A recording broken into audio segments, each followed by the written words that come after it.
മുന്നോട്ട് പോകാം. അടുത്ത question. Which of the following contains the philosophical part of the Indian Constitution? Directive principles of state policy, fundamental rights and fundamental duties, fundamental rights, directive principles of state policy, fundamental rights, fundamental duties, directive principles of state policy. So, Indian ഭരണഘടനയുടെ philosophical part ഏതാണ് എന്നാണ് ചോദ്യം. Okay, so ഈ question കുറച്ചൊരു ഭാഗ്യമാണ്. So usually വളരെ വ്യക്തമായിട്ട് ഭരണഘടനയിൽ പറയുന്നുണ്ട്, ഭരണഘടനയിലല്ല, ഭരണഘടന സാധനം ടീച്ചർ പറഞ്ഞ സമയത്ത് ഫണ്ടമെന്റൽ റൈറ്റ്സും ഡയറക്റ്റീവ് പ്രിൻസിപ്പിൾസും together constitute the philosophy of the constitution എന്ന് പറയുന്നുണ്ട്. So fundamental rights plus DPSP ഭരണഘടനയുടെ ഫിലോസഫിക്കൽ പാർട്ടാണെന്ന് പറയുന്നുണ്ട്. പക്ഷെ അങ്ങനെ പറഞ്ഞാൽ ശരിയല്ല. ആക്ച്വലി പ്രിയാമ്പിള്, അതേപോലെ തന്നെ ഫണ്ടമെന്റൽ റൈറ്റ്സുകൾ, അതേപോലെ തന്നെ ഫണ്ടമെന്റൽ ഡ്യൂട്ടീസ്, DPSPകൾ തുടങ്ങിയ നമ്മുടെ ഭരണഘടനയുടെ ആദ്യത്തെ ഭാഗങ്ങളൊക്കെ ഫിലോസഫിക്കൽ പാർട്ടാണ്. സോ ഇത്തരം ഒരു ചോദ്യം നമ്മൾ എക്സ്പെക്ട് ചെയ്യേണ്ടതില്ല. സോ ഇവിടെ മോസ്റ്റ് ഫിറ്റ് ആയിട്ടുള്ള ആൻസർ ഓപ്ഷൻ ഡി ആണ് കേട്ടോ.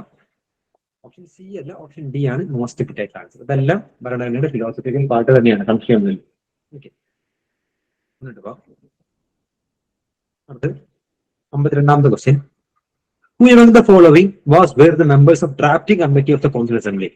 N. Gopalasamy, B.R. Ambedkar, Muhammad Sadullah, B.L. Mikar. Choose the correct code. 1 and 2, 2, 3, 4, 1, 2, 3, 1, 2, 3, 4.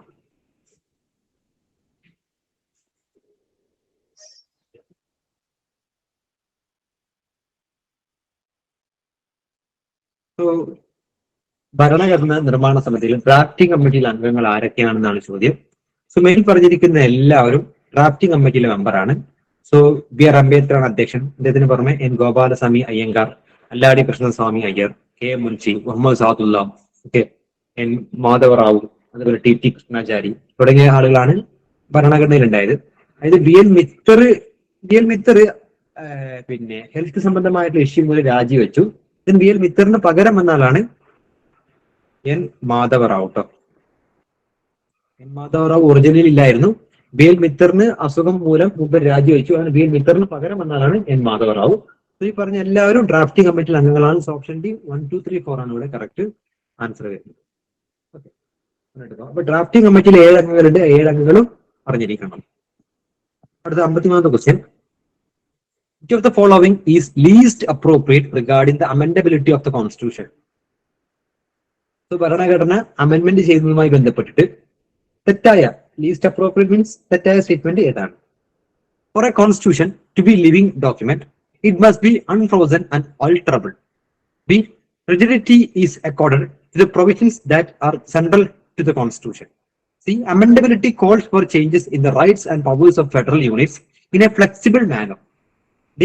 Sovereignty of elected representatives of Parliament is the basis of amendment procedure. So ഭരണഘടനയുടെ അമെൻഡബിലിറ്റിയുമായി ബന്ധപ്പെട്ട് least appropriate ആയിട്ടുള്ള അല്ലെങ്കിൽ തെറ്റായിട്ടുള്ള statement ഏതാണ്?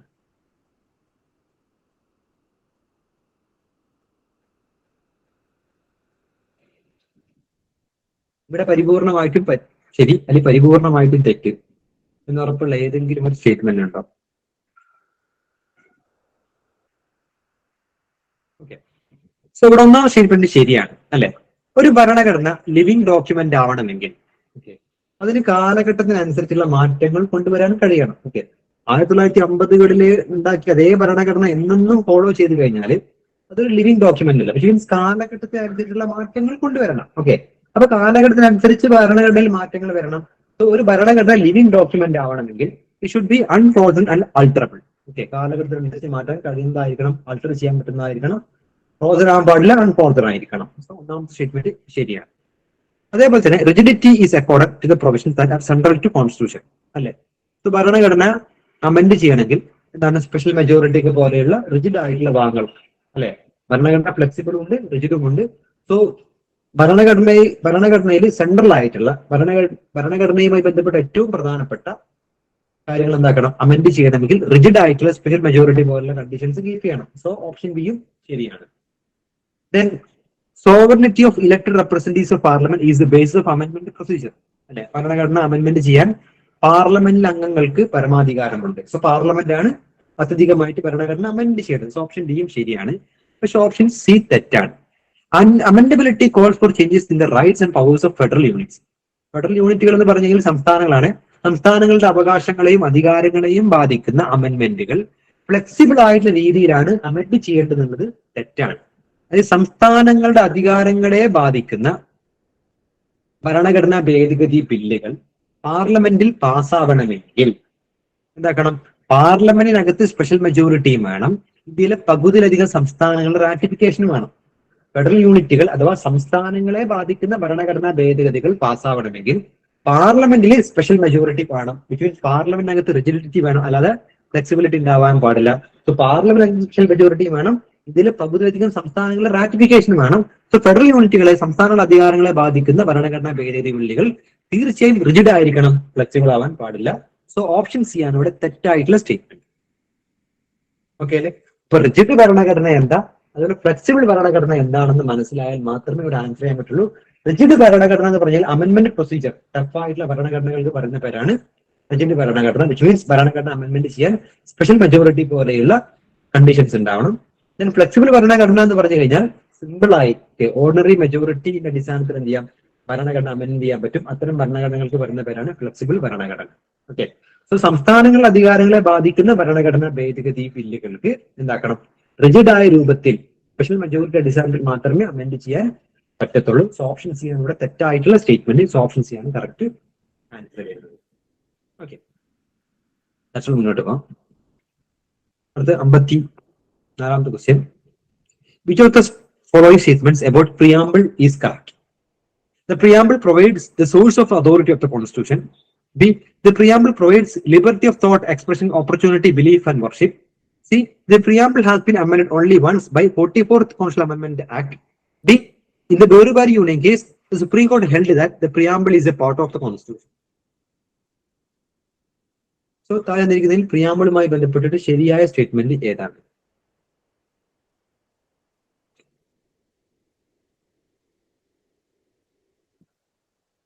ഇവിടെ ഒന്നാമത്തെ സ്റ്റേറ്റ്മെന്റ്, പ്രിയാമ്പിളിൽ ഭരണഘടനയുടെ സോഴ്സ് ഓഫ് അതോറിറ്റിയെ പറ്റി പ്രതിപാദിക്കുന്നുണ്ട്. ശരിയാണ്. ഇന്ത്യയിലെ ഏറ്റവും വലിയ അതോറിറ്റി ഇന്ത്യൻ ഭരണഘടനയാണ്. സോ ഇന്ത്യൻ ഭരണഘടനയുടെ ആമുഖമായിട്ടുള്ള പ്രിയാമ്പിൾ ഒരു കാര്യം വ്യക്തമായിട്ട് പറയുന്നുണ്ട്. ഭരണഘടനയുടെ അധികാരത്തിന്റെ ഉറവിടം വി ദ പീപ്പിൾ ഓഫ് ഇന്ത്യയാണ്. ഇന്ത്യൻ ജനതയിൽ നിന്നുമാണ് ഭരണഘടനയ്ക്ക് അധികാരം കിട്ടുന്നത്. സോ ഓപ്ഷൻ എ കറക്റ്റ് ആണ്. ഓപ്ഷൻ ബി തെറ്റാണ്. പ്രിയാമ്പിൾ ലിബർട്ടിയെ പറ്റി പറയുന്നുണ്ട്, പക്ഷെ liberty of thought, expression, belief, faith and worship ആണ്. ഓപ്പർച്യൂണിറ്റിയെ പറ്റി പ്രതിപാദിക്കുന്നില്ല. So liberty of thought, expression, liberty of thought, expression, so liberty of thought, expression, belief, faith and worship, അങ്ങനെയാണ് പറയുന്നത്. Liberty of thought, expression, opportunity, belief and worship എന്നല്ല, liberty of thought, expression, belief, faith and worship എന്നാണ് പറയുന്നത്. So option B തെറ്റാണ്. Option C തെറ്റാണ്. നമ്മൾ നേരത്തെ പഠിച്ചു. 42ാം ഭരണഘടനാ ഭേദഗതി 1976 42ാം ഭരണഘടനാ ഭേദഗതിയിലൂടെയാണ് പ്രിയാമ്പിൾ അമെന്റ് ചെയ്തത്. സോ ഓപ്ഷൻ സി തെറ്റാണ്. ഓപ്ഷൻ ഡി തെറ്റാണ്. 1960 ബേറുവാരി യൂണിയൻ കേസിൽ സുപ്രീം കോടതിയുടെ ജഡ്ജ്മെന്റ് എന്താണ്? Preamble is not a part of the constitution എന്നാണ്. സോ ഈ സ്റ്റേറ്റ്മെന്റും തെറ്റാണ്. സോ ഓപ്ഷൻ എ ആണ് ഇവിടെ പ്രിയാമ്പിളുമായി ബന്ധപ്പെട്ടിട്ട് ശരിയായ സ്റ്റേറ്റ്മെന്റ്. മുന്നോട്ട് പോകാം. 55ാമത്തെ question. An emergency under Article 352 of the Constitution of India can be declared only during war, external aggression, or internal disturbances. B. War, external aggression, or armed rebellion. Option C. Failure of constitutional machinery in the states. Option D. Financial instability in the country. Article 352 പ്രകാരം national emergency പ്രഖ്യാപിക്കണമെങ്കിൽ ഉണ്ടാവേണ്ട കാരണങ്ങൾ എന്താണ്?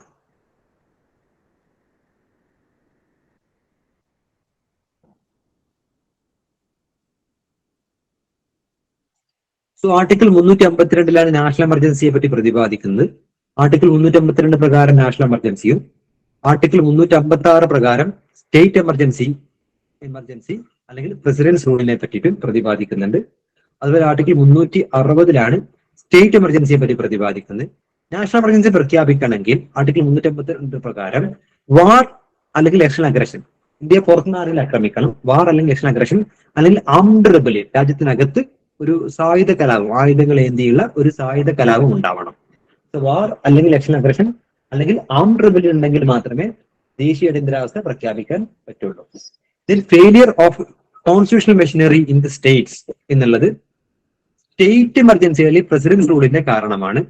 Financial instability in the country എന്നുള്ളത് എന്താണ്? Financial എമർജൻസിയുടെ article 360 financial എമർജൻസിയെ പറ്റി പ്രതിപാദിക്കുന്നത്. അതിന്റെ കാരണമാണ് financial instability in the country.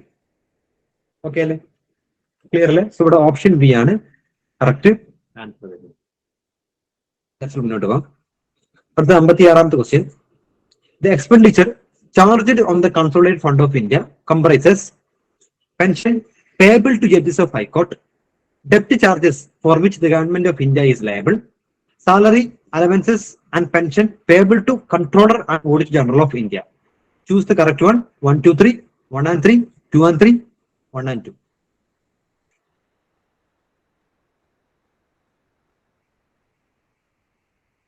So, Consolidated Fund of India ഇന്ത്യയിൽ നിന്നും ചാർജ്ഡ് ഓൺ വഴിയുള്ള എക്സ്പെൻഡിച്ചർ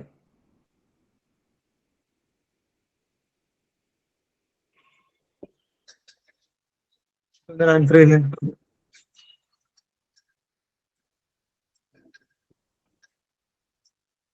നമ്മുടെ പൊതുഖജനാവാണ് consolidate fund of India.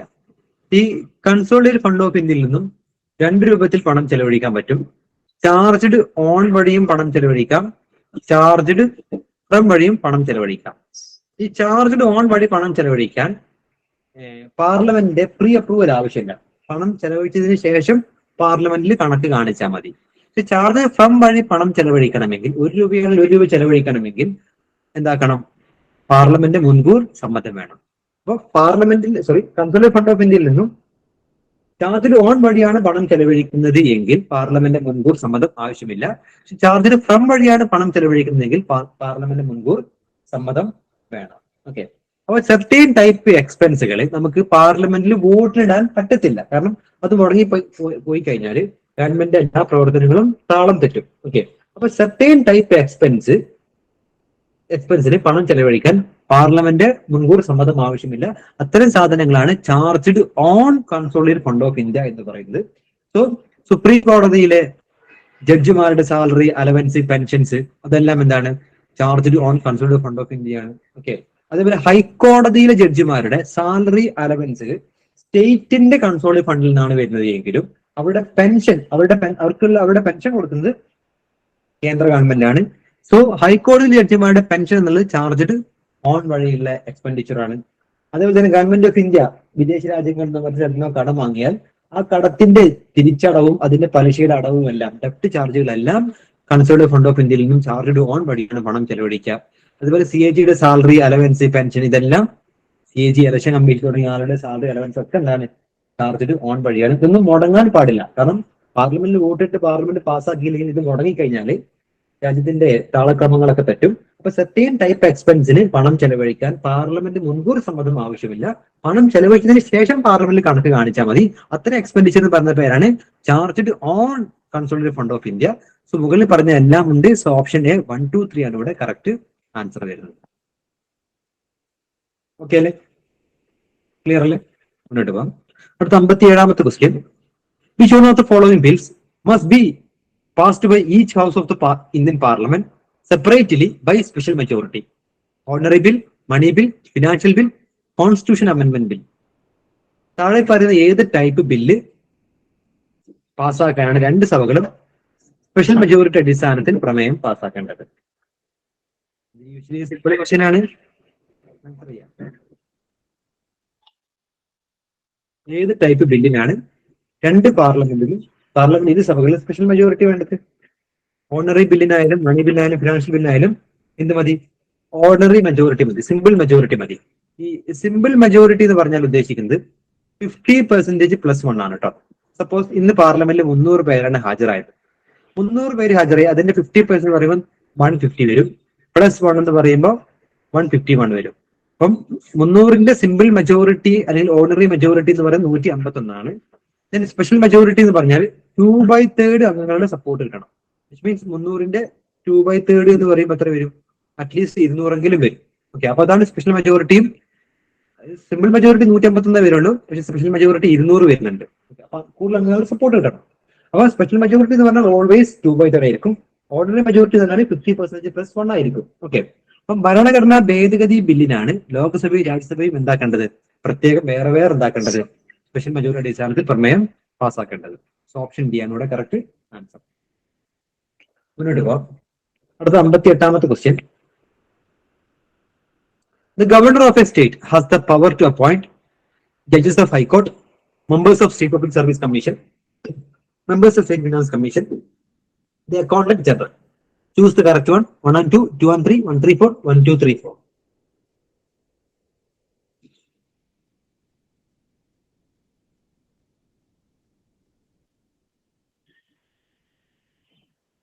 So താഴെ പറയുന്ന ആളുകളെ, താഴെ പറഞ്ഞതിൽ ആരൊക്കെയാണ് ഗവർണർ അപ്പോയിന്റ് ചെയ്യുന്നത് എന്നാണ് ചോദ്യം. ഇവിടെ ക്വസ്റ്റ്യന് ചെറിയ മിസ്റ്റേക്ക് ഉണ്ട്, ഇതാണ് ശ്രദ്ധിക്കുക. ഹൈക്കോടതിയിലെ ജഡ്ജിമാരെ അപ്പോയിന്റ് ചെയ്യുന്നത് പ്രസിഡന്റ് അല്ല, സോറി ഗവർണർ അല്ല, മറിച്ച് ആരാണ്? പ്രസിഡന്റ് ആണ് കേട്ടോ.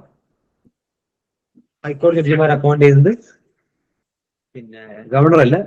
സുപ്രീം കോടതിയിലെയും ഹൈക്കോടതിയിലും 2 സ്ഥലത്തെയും ജഡ്ജിമാരെ അപ്പോയിന്റ് ചെയ്യുന്നത് പ്രസിഡന്റ് ആണ്. സോ 1 തെറ്റാണ്. സോ എയും ഡിയും നമുക്ക് ഒഴിവാക്കാം. ദെൻ സ്റ്റേറ്റ് PSC അംഗങ്ങളെയും സ്റ്റേറ്റ് ഫിനാൻസ് കമ്മീഷനെയും അക്കൗണ്ട് ജനറലിനെയും അപ്പോയിന്റ് ചെയ്യുന്നത് ഗവർണറാണ്.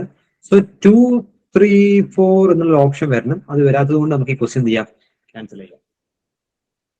ഓക്കെ അല്ലേ? സോ ആൻസർ കീയിൽ തെറ്റാണ് കേട്ടോ, ശ്രദ്ധിക്കുക. 58ാമത്തെ ക്വസ്റ്റ്യനും തെറ്റാണ്. മുന്നോട്ട് പോകാം. അടുത്ത് 59ാമത്തെ question. Which of the following statements about Article 19 of the Constitution is correct? It originally contained 7 rights. It has been amended by first, 44th and 52nd Constitutional Amendment Acts. C. It is automatically suspended when national emergency is declared on the ground of armed rebellion. D. None of the above. Article 19 ബന്ധപ്പെട്ട് താഴെ തന്നിരിക്കുന്നതിൽ ശരിയായ statement ഏതൊക്കെയാണ്?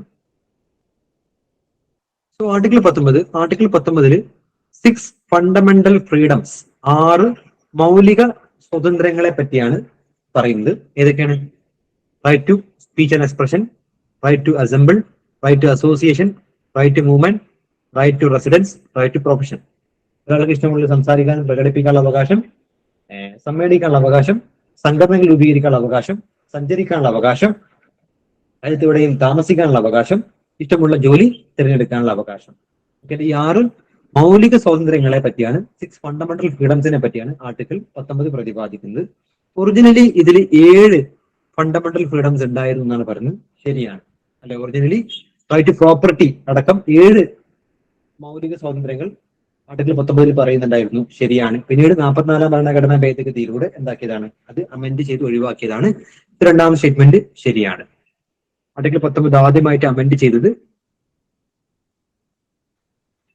പിന്നെ 44th അമെന്റ്മെന്റിലൂടെയും പിന്നീട് 52nd അമെന്റ്മെന്റിലൂടെ ഒക്കെ എന്താക്കിയിട്ടുണ്ട്? അത് പിന്നീട് amend ചെയ്തിട്ടുണ്ട്. ശരിയാണ്. ദെൻ സോറി, ഇവിടെ ചെറിയ മിസ്റ്റേക്ക് ഉണ്ട്. 1ാമത്തെ സ്റ്റേറ്റ്മെന്റ് ശരിയാണ്, 2ാമത്തെ സ്റ്റേറ്റ്മെന്റ് തെറ്റാണ്. ആർട്ടിക്കിൾ 19 ആദ്യമായിട്ട് അമെൻഡ് ചെയ്തത് first constitution amendment act of 1951, 1951 1ാം ഭരണഘടനാ ഭേദഗതിയിലൂടെ ഇത് ചെയ്തിട്ടുണ്ട്. പിന്നെ ആർട്ടിക്കിൾ 19 അമെൻഡ് ചെയ്തിട്ടുണ്ട്. വിച്ച് മീൻസ് ആർട്ടിക്കിൾ 19 കുറെ എക്സെപ്ഷനുകൾ കൊണ്ടുവന്നിട്ടുണ്ട്. ഓക്കെ, ധാരാളം എക്സെപ്ഷനുകൾ ആർട്ടിക്കിൾ 19 കൊണ്ടുവന്നിട്ടുണ്ട്. സോ ആർട്ടിക്കിൾ 19 ആദ്യമായിട്ട് അമെൻഡ് ചെയ്തത് 1951 1ാം ഭരണഘടനാ ഭേദഗതിയിലൂടെയാണ്. 1ാമത്തെ സ്റ്റേറ്റ്മെന്റ് തെറ്റാണ്. ദെൻ ഓപ്ഷൻ സിയും തെറ്റാണ്. ആർട്ടിക്കിൾ 19 ഓട്ടോമാറ്റിക്കലി സസ്പെൻഡ് ചെയ്യും. അതായത് ദേശീയ അടിയന്തരാവസ്ഥ എക്സ്റ്റേണൽ എമർജൻസി ആണെങ്കിൽ, വിച്ച് മീൻസ് നമ്മൾ പറഞ്ഞു വാറ് അല്ലെങ്കിൽ എക്സ്റ്റേണൽ അഗ്രഷൻ അല്ലെങ്കിൽ ആംഡ് റിബലിയൻ, ഇതിന്റെ അടിസ്ഥാനത്തിലാണ് നാഷണൽ എമർജൻസി പ്രഖ്യാപിക്കുക. സോ ആംഡ് റിബലിയൻ അടിസ്ഥാനത്തിൽ പ്രഖ്യാപിച്ച ദേശീയ അടിയന്തരാവസ്ഥക്ക് പറയുന്ന പേരാണ് ഇന്റേണൽ എമർജൻസി. പക്ഷെ വാർ അല്ലെങ്കിൽ എക്സ്റ്റേണൽ അഗ്രഷന്റെ അടിസ്ഥാനത്തിൽ പ്രഖ്യാപിക്കുന്ന എമർജൻസിക്ക് പറയുന്ന പേരാണ് എക്സ്റ്റേണൽ എമർജൻസി. സോ എക്സ്റ്റേണൽ എമർജൻസിയുടെ അടിസ്ഥാനത്തിൽ അല്ലെങ്കിൽ വാർ അല്ലെങ്കിൽ എക്സ്റ്റേണൽ അഗ്രഷൻ അടിസ്ഥാനത്തിലാണ് അടിയന്തരാവസ്ഥ പ്രഖ്യാപിക്കുന്നത് എങ്കിൽ ആർട്ടിക്കിൾ 19 ഓട്ടോമാറ്റിക്കലി സസ്പെൻഡ് ചെയ്യും. പക്ഷെ ആംഡ് റിബലിന്റെ അടിസ്ഥാനത്തിലാണ് ദേശീയ അടിയന്തരാവസ്ഥ പ്രഖ്യാപിക്കുന്നത് എങ്കിൽ ആർട്ടിക്കിൾ 19 ഓട്ടോമാറ്റിക്കലി സസ്പെൻഡ് ചെയ്യുന്നില്ല. സോ ബിയും സിയും തെറ്റാണ്. സോ ഓപ്ഷൻ എ ആണ് ഇവിടെ കറക്റ്റ് ആൻസർ. ഓക്കെ അല്ലേ? ക്ലിയർ അല്ലേ? മുന്നോട്ട് പോകാം. ഇനി 60ാമത്തെ question. If there are various tribes in an autonomous district under 6th schedule, who among the following divides these autonomous districts into several autonomous regions? Option A, President of India, Governor of State, Concerned High Court, none of the above. ഭരണഘടനയുടെ 6th schedule പ്രകാരം 6th ഷെഡ്യൂളിലുള്ള autonomous ഡിസ്ട്രിക്ട്സിനകത്ത് ധാരാളം വ്യത്യസ്തമായ ട്രൈബുകൾ ഉണ്ടെങ്കിൽ അത്തരം autonomous ഡിസ്ട്രിക്റ്റുകളെ autonomous regions ആയി പ്രഖ്യാപിക്കാനുള്ള അധികാരം ആർക്കാണ്? ഭരണഘടനയുടെ 5th ഷെഡ്യൂളിലും 6th ഷെഡ്യൂളിലെയും അധികരിച്ചിട്ടാണ് ഈ ക്വസ്റ്റ്യൻസ് വന്നിട്ടുള്ളത്. സോ ഒരു ജില്ല, ഇപ്പൊ നമുക്കറിയാം ഭരണഘടനയുടെ 6th ഷെഡ്യൂൾ എന്ന് പറയുമ്പോൾ 4 സംസ്ഥാനങ്ങളാണ്. ഏതൊക്കെ? ആസാം, മേഘാലയ, ത്രിപുര, മിസോറാം. ഈ 4 സംസ്ഥാനങ്ങളിൽ ഉള്ള ട്രൈബൽ ഏരിയാസ് ആ ട്രൈബൽ ഏരിയാസിൽ ട്രൈബൽ താമസിക്കുന്ന ജില്ലകളെയാണ് നമ്മൾ ഓട്ടോണമസ് ഡിസ്ട്രിക്ട് എന്ന് പറയാം.